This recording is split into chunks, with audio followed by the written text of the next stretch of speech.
안녕하세요. 형법 암기장 채널입니다. 오늘은 미수범과 관련된 중요한 내용들을 살펴보겠습니다. 미수범은 형법에서 자주 다루어지는 부분이므로 집중해서 함께 알아보시죠. 먼저 형법 제25조 미수범입니다. 범죄의 실행에 착수하여 행위를 종료하지 못하였거나 결과가 발생하지 아니한 때에는 미수범으로 처벌한다. 미수범의 형은 기수범보다 감경할 수 있다. 이는 임의적 감경에 해당합니다. 다음으로 형법 제26조 중지범입니다. 범인이 실행에 착수한 행위를 자의로 중지하거나 그 행위로 인한 결과의 발생을 자의로 방지한 경우에는 형을 감경하거나 면제한다. 이는 필요적 감면 규정입니다. 중지미수의 자의성 판단 기준이 중요한데요. 객주푸절규라는 두 문자로 기억해 두세요. 학설은 객관설, 주관설, 프랭크 공식, 절충설, 규범설이 대립합니다. 판례는 주로 절충설 입장에서 자의에 의한 중지 중 사회통념상 장애에 의한 미수라고 보여지는 경우를 제외한 것을 중지미수라고 본다고 합니다. 생각건대 범행 당시 객관적 사정과 행위자, 내부 원인을 종합 고려하는 절충설이 타당합니다. 공동정범과 중지미수 관련 판례는 공동정범의 경우 실행행위 중지만으로는 부족하고 결과 방지를 위한 진지한 노력이 있고 결과가 방지된 경우만 중지미수가 된다고 봅니다. 중지미수에서 착수미수와 실행미수의 구별 문제도 있습니다. 미수는 착수미수와 실행미수로 구분되는데요.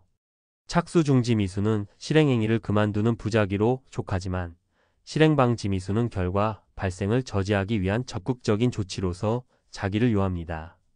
이에 대한 학설은 주관설, 객관설, 절충설이 대립하며 행위자의 의사와 외부적 거동을 종합하는 절충설이 타당하다는 견해가 있습니다. 다음은 형법 제27조 불능범입니다. 실행의 수단 또는 대상의 착오로 인하여 결과의 발생이 불가능하더라도 위험성이 있는 때에는 처벌한다.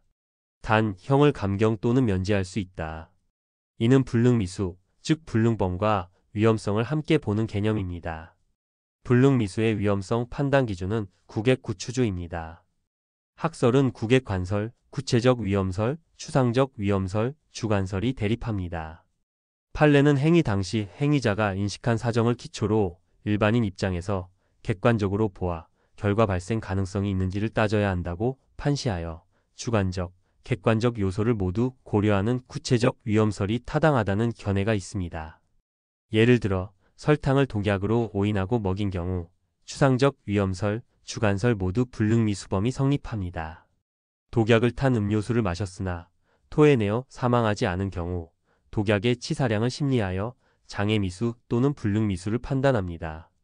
판례를 보면 일정량 이상을 먹으면 사람이 죽을 수도 있는 초옥불이나 부자달인물을 마시게 하여 피해자를 살해하려다 미수에 그친 행위는 불능범이 아닌 살인미수죄에 해당한다고 보았습니다.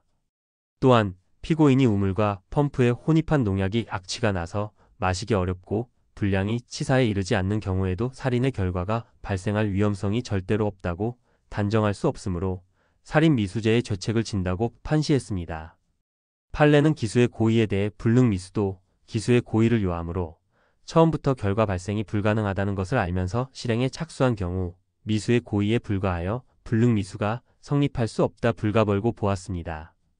반전된 구성 요건 착오는 불능미수에 해당하므로 요건을 갖추면 불능미수로 처벌합니다. 중간간제의 불능미수에 대한 판례도 있습니다. 피고인이 피해자가 심신상실 또는 항거불능 상태에 있다고 인식하고 간음하려 했으나 실제로는 그렇지 않았던 경우 피고인이 행위 당시 인식한 사정을 놓고 일반인이 객관적으로 판단하여 중간간의 결과가 발생할 위험성이 있었다면 중간간제의 불능미수가 성립한다고 보았습니다. 불능미수의 중지미수는 인정되지 않는 것이 일반적 견해입니다. 결과 발생이 처음부터 불가능한 것을 모르고 결과 방지를 위해 노력한 경우 중지미수를 적용할 수 있는지에 대해 부정설과 긍정설이 대립하는데 부정설이 타당하다는 견해가 있습니다. 주체의 착오와 불능미수는 인정되지 않습니다. 불능미수 규정은 수단, 대상의 착오만 규정하므로 주체를 착오한 경우에 확대 적용하는 것은 죄형 법정주의에 반하므로 부정설이 타당합니다. 이제 형법 제18조 음모 예비입니다. 범죄의 음모 또는 예비행위가 실행의 착수에 이르지 아니한 때에는 법률에 특별한 규정이 없는 한 벌하지 아니한다. 음모에 대한 판례는 음모란 2인 이상의 자 사이에 성립한 범죄 실행의 합의를 말하는 것으로 단순히 범죄 결심을 외부에 표시 전달하는 것만으로는 부족하고 객관적으로 보아 특정한 범죄의 실행을 위한 준비행위라는 것이 명백히 인식되고 그 합의의 실질적인 위험성이 인정될 때에 비로소 음모죄가 성립한다고 봅니다. 이단 명엄이라는 두 문자를 기억해 주세요. 예비는 범죄 실현을 위한 일체의 외적 준비행위로서 물적 준비뿐만 아니라 인적 준비 등도 포함됩니다. 예외인물이라는 두 문자로 기억해 두세요. 예비죄 공동정범은 판례가 긍정설 입장으로 정범이 실행의 착수 단계에 이르지 아니한 예비의 단계에 그친 경우에는 이에 가공하는 행위가 예비의 공동정범이 되는 경우를 제외하고는 종범으로 처벌할 수 없다고 봅니다. 범죄 실행 준비는 공동정범 형태로 가능하므로 긍정설이 타당합니다. 예비의 방조는 인정되지 않습니다.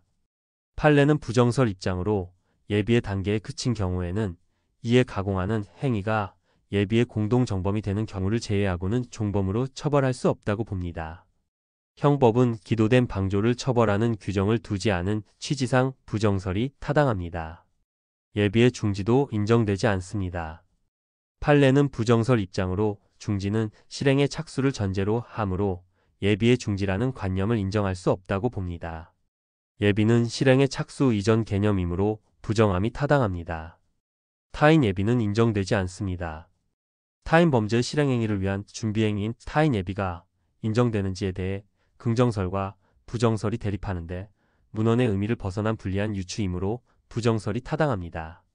타인이 실행에 착수하지 아니한 때의 경우 예비죄 종범 문제에 해당하여 타인 예비 개념을 인정할 필요가 없습니다. 예를 들어 우리 갑에게 살해 도구인 칼을 구해준 행위는 살인 예비죄에 해당하지 않습니다. 형법 제29조 미수범의 처벌입니다. 미수범을 처벌할 죄는 각 직에 해당 죄에서 정한다. 오늘 영상은 여기까지입니다. 이로써 미수범에 대한 내용을 마무리했습니다. 다음 영상에서는 제3절 공범에 대한 법조문과 판례들을 가지고 돌아오겠습니다. 구독과 좋아요, 알림 설정 잊지 마세요. 감사합니다.